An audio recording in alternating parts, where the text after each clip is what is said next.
Faz pelo menos 7 anos que os produtores de audiovisual brasileiros discutem como regulamentar a atuação das plataformas de streaming no país.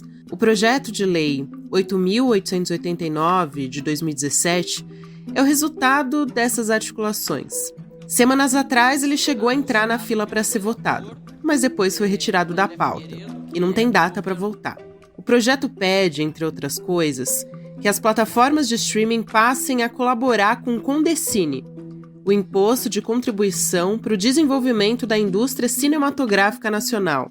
As empresas de streaming, as Big Techs, os setores conservadores do Congresso, apelidaram o projeto de lei de PL da Globo. Alegando que favorece a gigante da mídia brasileira. Mas o projeto também não é consenso entre os próprios produtores de audiovisual no país, o que mostra como essa discussão é delicada e necessária. Esse é um setor que em 2021 faturou cerca de 57 bilhões de reais e que deve chegar a uma receita de 170 bilhões de dólares até 2030. Segunda-feira, 27 de maio de 2024.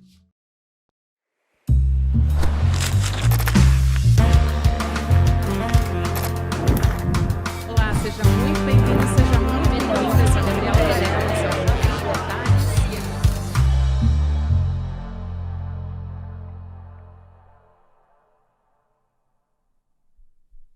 Olá, seja muito bem-vindo, seja muito bem-vinda. Eu sou a Gabriela Varela, esse é o videocast em detalhes. E aqui, sempre com um convidado ou uma convidada, a gente analisa uma temática ou uma notícia importante do momento. Queria avisar você que nos assiste pelo YouTube agora, nessa segunda-feira, que nós estamos ao vivo. Sim, gente, eu voltei depois de uma sinusite.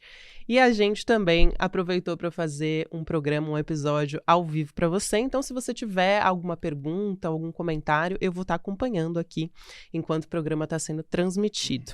A gente vai conversar hoje com o cineasta Rodrigo Siqueira sobre o projeto de lei que pretende taxar as plataformas de streaming aqui no Brasil que produzem conteúdo audiovisual no país. A gente vai entender qual a importância dessa lei para o setor e como a extrema-direita sequestrou essa pauta, inclusive.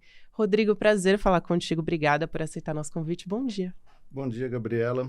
Muito obrigado pelo convite. Eu acho que a gente está num momento importantíssimo para a gente aprofundar essa discussão, a gente levar essa conversa para o máximo de gente. Curiosamente, o seu programa se chama Em Detalhes, mas a gente precisa primeiro também fazer com que a pauta como um todo, o desenho geral dela, seja entendido pelas pessoas, não só pelos artistas, pelos técnicos, mas também pela sociedade brasileira. Sem dúvida, Rodrigo, porque ela diz respeito a todos nós, né? Inclusive, eu queria começar te perguntando para a gente entender o contexto, qual é o cenário das plataformas de streaming no Brasil hoje, né? Bom, as plataformas de streaming chegaram no Brasil em 2011. A primeira delas a atuar no Brasil é a Netflix.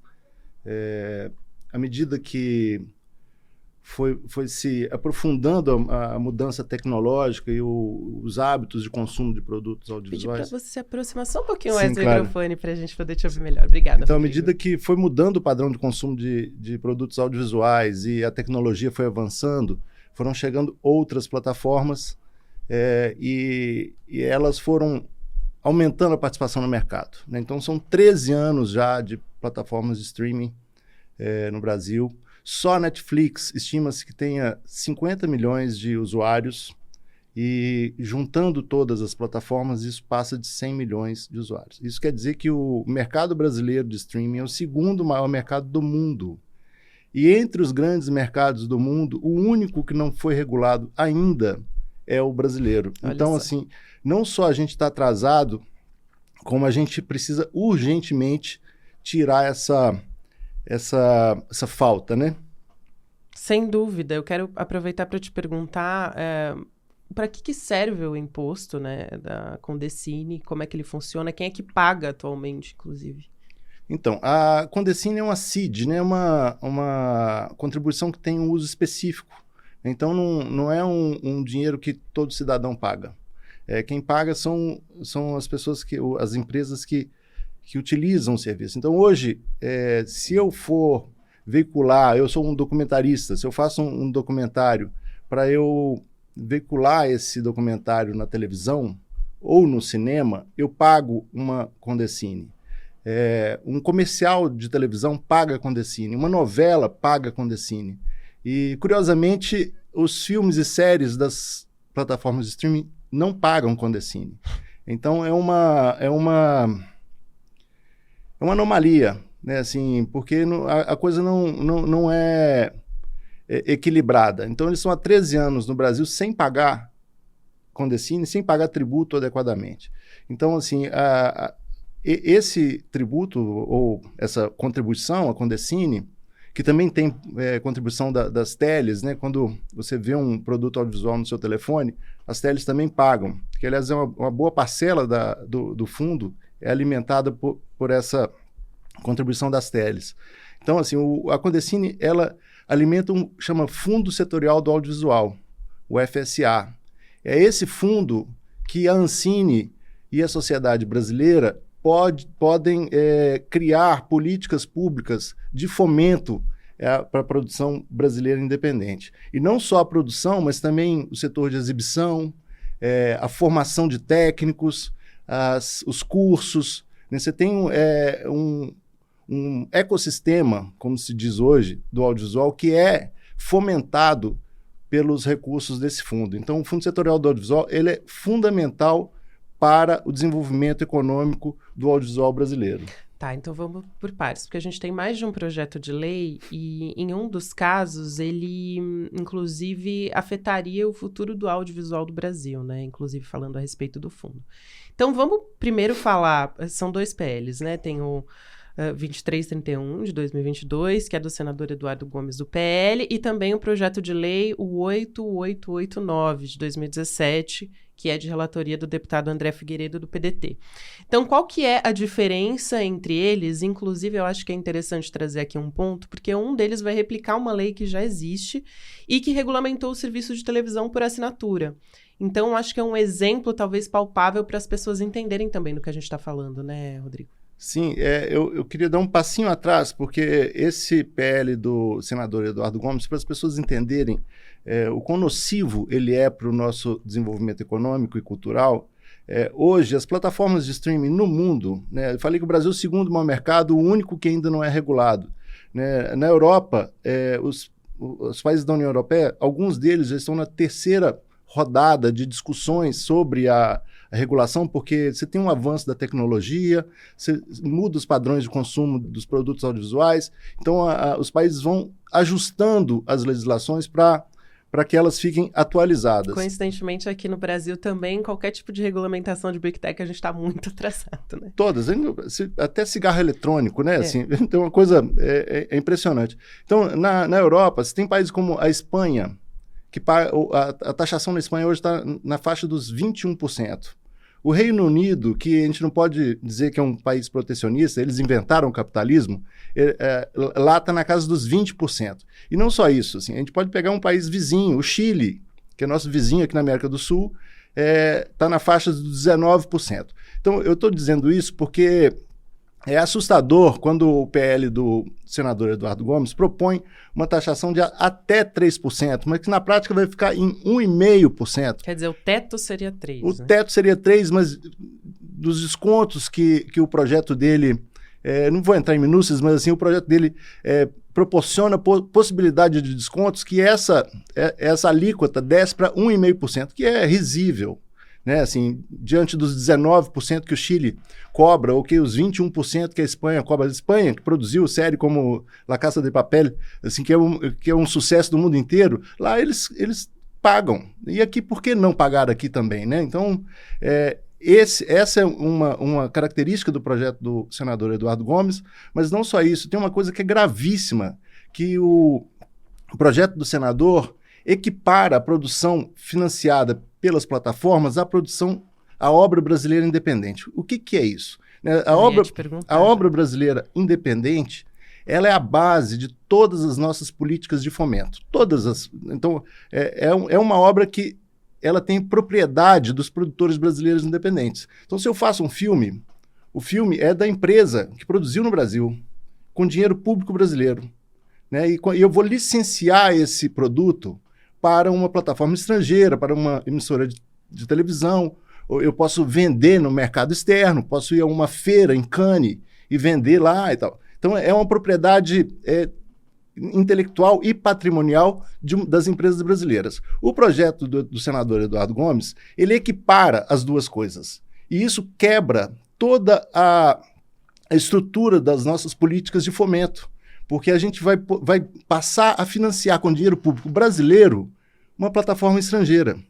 Compreende? Então, assim, isso vai destruir décadas de política pública que a gente vem implementando para desenvolver o audiovisual brasileiro. Então, em síntese, o projeto do senador Eduardo Gomes, ele tem uma taxação ridícula e ele quebra a estrutura das nossas políticas de sucesso, aliás, de fomento da produção audiovisual. Eu acho esse ponto que você traz fundamental, são vários, inclusive no seu artigo, o Rodrigo Siqueira, um artigo no Mídia Ninja que se chama A Batalha do Streaming no Brasil, e tá bem detalhado lá, então eu recomendo que todo mundo leia. Mas aí você diz que, quando você explica nessa equiparação conceitual, que, na verdade, o que aconteceria é de que essas gigantes, né, do streaming, Netflix, enfim, você pode dar vários nomes aí, porque hoje a gente tem várias, mas fariam, né, uma espécie de renúncia fiscal. Eu achei muito interessante quando você coloca dessa forma. E aí, eu quero trazer um outro ponto aqui, que é desses serviços de conteúdo, né, da televisão por assinatura. E como é que foi na época, né? A gente teve alguns aprimoramentos, a gente teria que ter alguns aprimoramentos, inclusive, quando a gente está trazendo agora essa lei que seria semelhante, mas teria uma atuação diferente desses canais de TV a cabo, né? Então, o que a gente poderia aprender com essa experiência, vamos dizer assim, dessa lei que é de 2011? O que ela tem a nos ensinar hoje nesse cenário dos streamings, que inclusive estão substituindo, de certa forma, a TV a cabo, né? Bom, tem muita coisa a nos ensinar. Assim, e é legal você perguntar isso, porque a segunda parte da sua outra pergunta, que seria o projeto de lei 8889, que é de autoria do deputado Paulo Teixeira, de 2017, e cuja relatoria hoje está com o deputado André Figueiredo, é um projeto que replica ou espelha a essência da Lei 12.485, que é a lei que regula as TVs a cabo, né, os canais estrangeiros que atuam no Brasil. E o que tem de positivo nesse espelhamento, né? A lei da TV a cabo, ela instituiu um pagamento da Condecine pelos canais estrangeiros e exige a veiculação de conteúdo inédito brasileiro no horário nobre dos canais, né? Então, assim, você pega o espectro de TV a cabo no Brasil, tem mais de 100 canais estrangeiros, né? Então, da Disney, HBO, Animal Planet, todos esses estrangeiros tiveram que passar a veicular conteúdo brasileiro independente no horário nobre, né? Então não é veicular no meio da madrugada ou 1 da tarde, é um conteúdo que vai às 9 da noite, às 8 da noite. E eles argumentavam que a produção brasileira não teria qualidade suficiente para preencher essa faixa nobre da programação.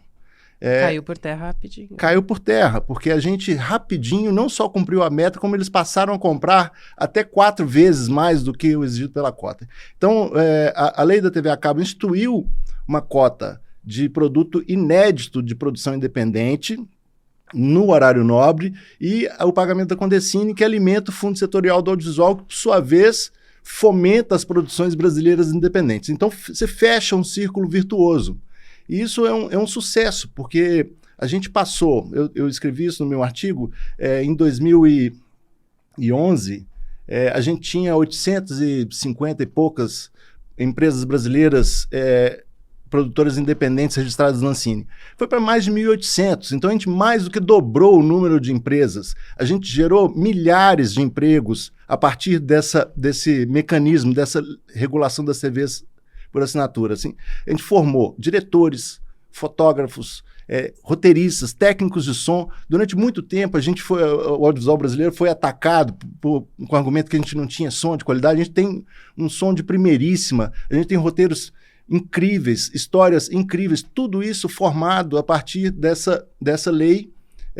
Claro, não só ela, mas assim, junto com as políticas públicas que vieram sendo implementadas pela Ancine. Então, todo esse arcabouço de regulação e de políticas públicas, a gente foi aprimorando o nosso audiovisual. Então, assim, quando a lei se instituiu, causou uma revolução na nossa produção. E é isso que a gente quer replicar com o projeto 8889, relatado pelo deputado André Figueiredo, e isso seria um novo passo, né, nesse desenvolvimento do setor.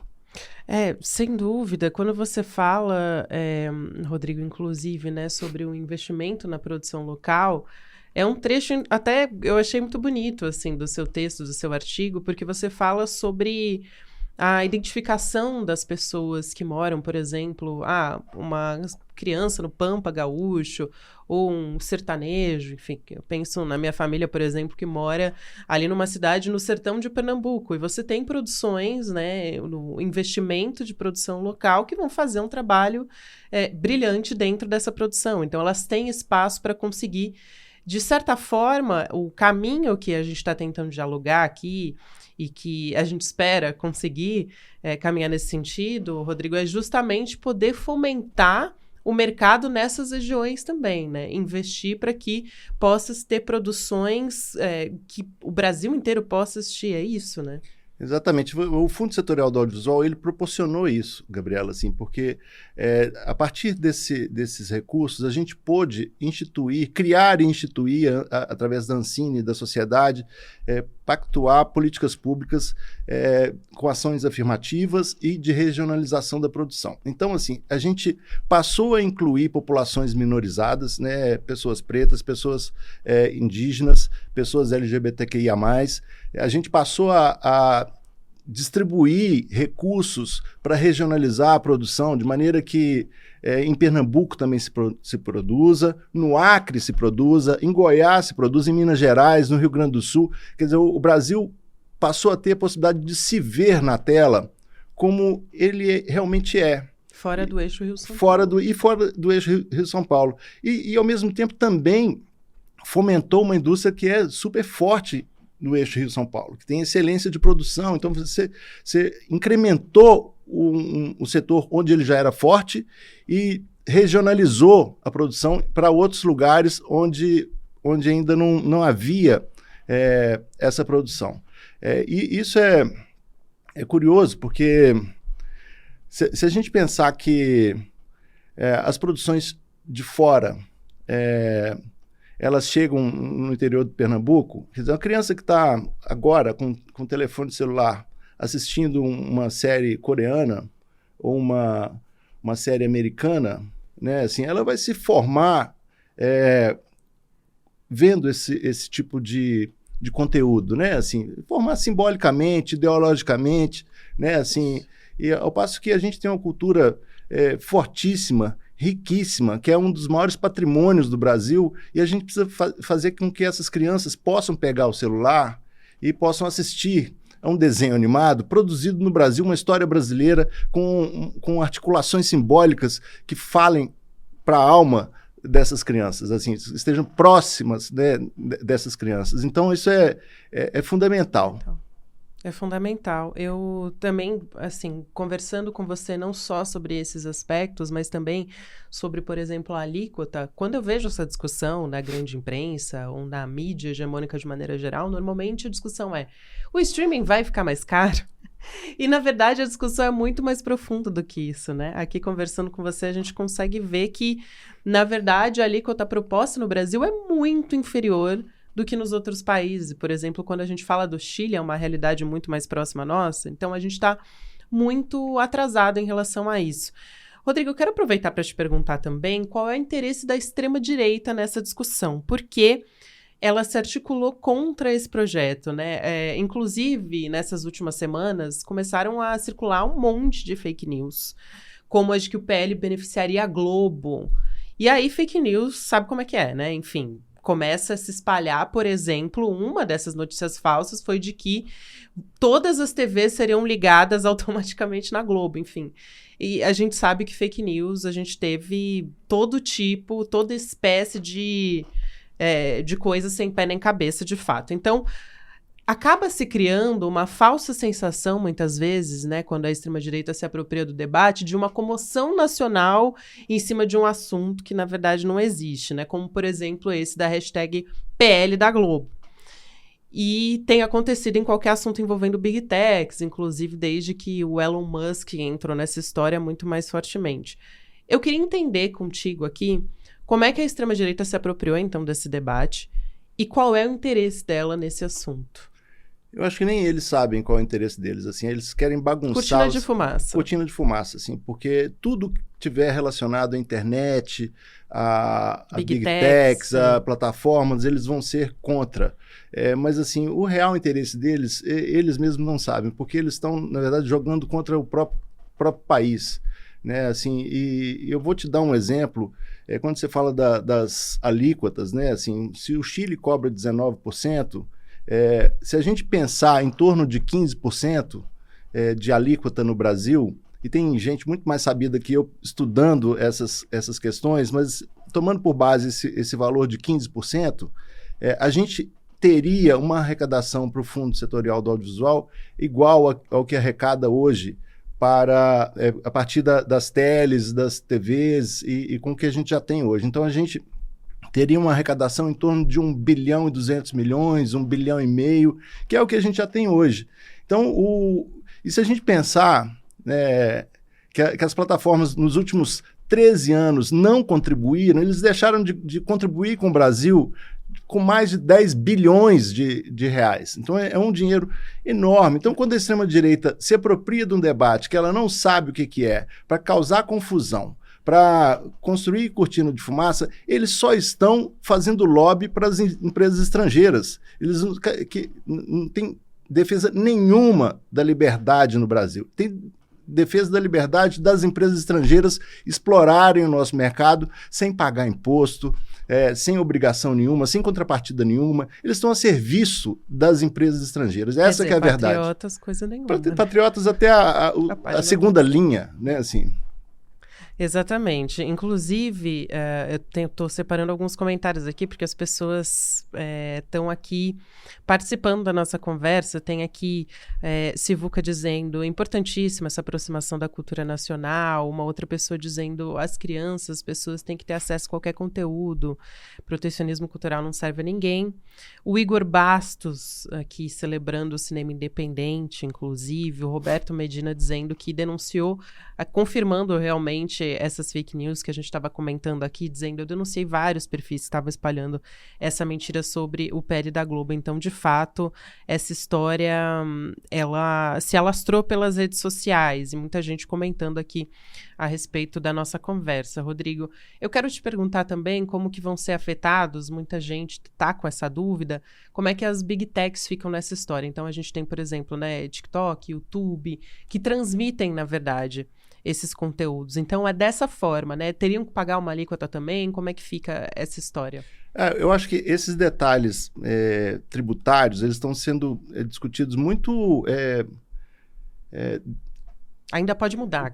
Tudo pode mudar. Eu acho que ainda tem uma discussão em curso no Congresso. Você tem um jogo que é pesadíssimo, com interesses de naturezas muito diferentes.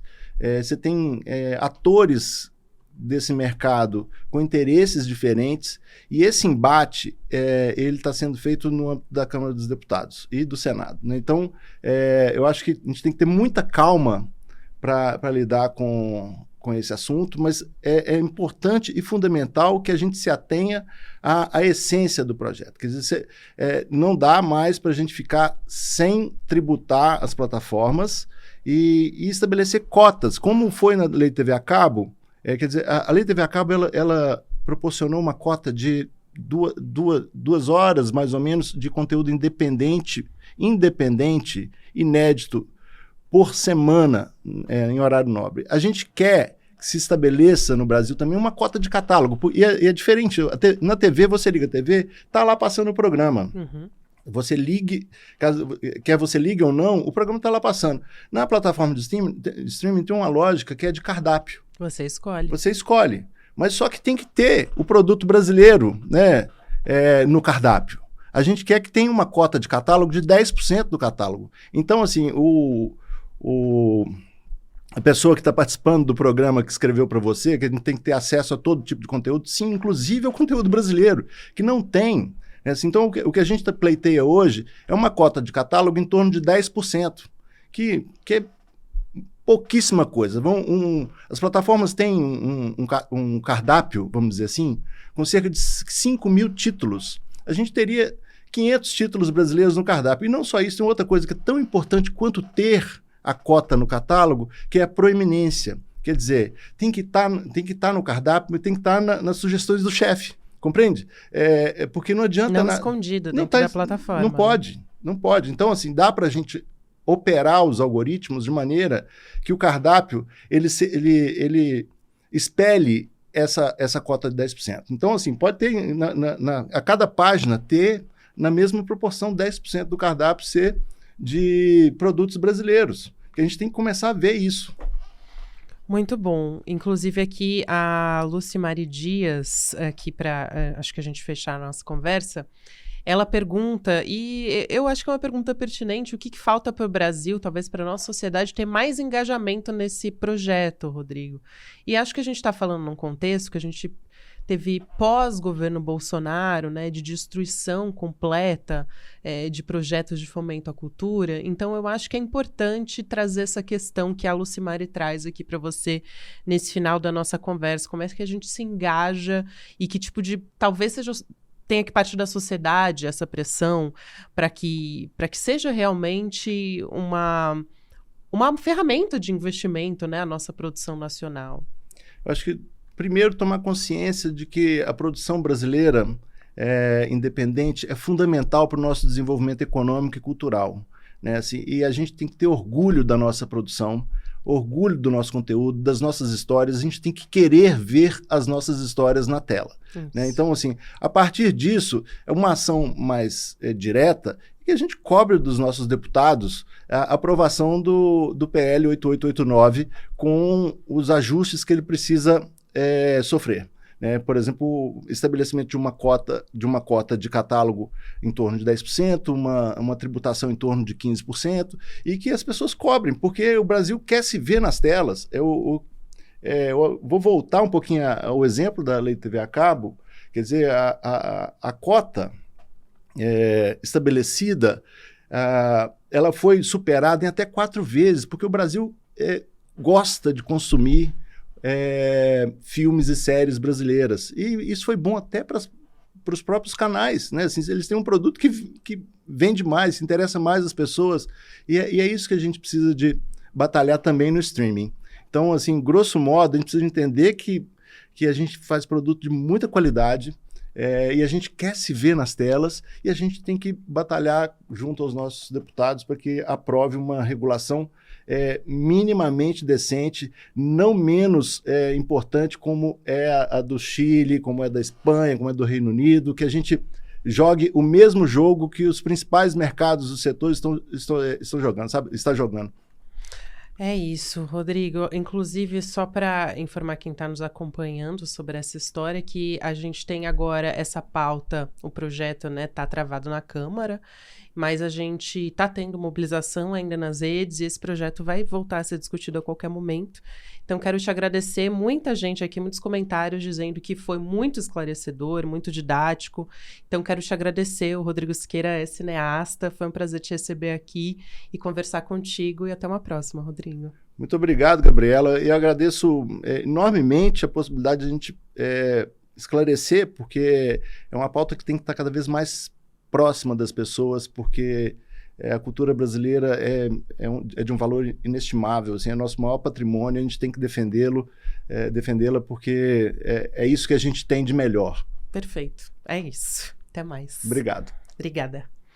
Aqui, antes da gente encerrar, quero lembrar que a gente teve uma aula ontem com o deputado federal, o pastor Henrique Vieira, que ele compartilhou com a gente bastante lições. Por esse motivo, né, teve muita gente assistindo, a gente também quis liberar essa aula para quem não conseguiu assistir, para que essa mensagem chegue a mais pessoas. É por tempo limitado, mas você pode acessar no link icl.com.br/replay para rever esse conteúdo, esse encontro, essa conversa com o Eduardo Moreira, também com o Henrique Vieira, com o Leonardo Boff, inclusive, que foi super especial. Obrigada a você que me acompanhou até aqui. Agora você fica com o Mercado Investimentos, depois tem Rolê ICL.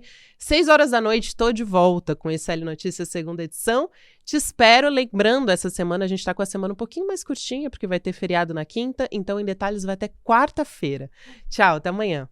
Turma, que encontro a gente teve com o pastor Henrique Vieira. Não é exagero dizer que dezenas de milhares de vidas foram tocadas e transformadas por uma mensagem de amor, do amor, como ele mesmo disse, revolucionário, que não tem como, faz a gente diferente. Tem um monte de gente pedindo para assistir de novo, para poder assistir junto com a família, ou para poder relembrar coisas que ele falou, e a gente resolveu liberar o replay para vocês poderem assistir. Está acabando o prazo do replay, então eu recomendo que vocês cliquem logo aqui no link e possam assistir, porque vale a pena, sabe? Não tem nenhuma pessoa, nenhuma vida que não precise do que foi dito no domingo com o pastor Henrique Vieira. Clica, assiste e mais uma surpresinha. No final, a gente fez um presente ali para todo mundo que assistiu o encontro, quis fazer parte da comunidade do ICL. E a gente resolveu manter esse presente para todo mundo que vai assistir o replay. Assiste, você vai entender o que eu estou falando.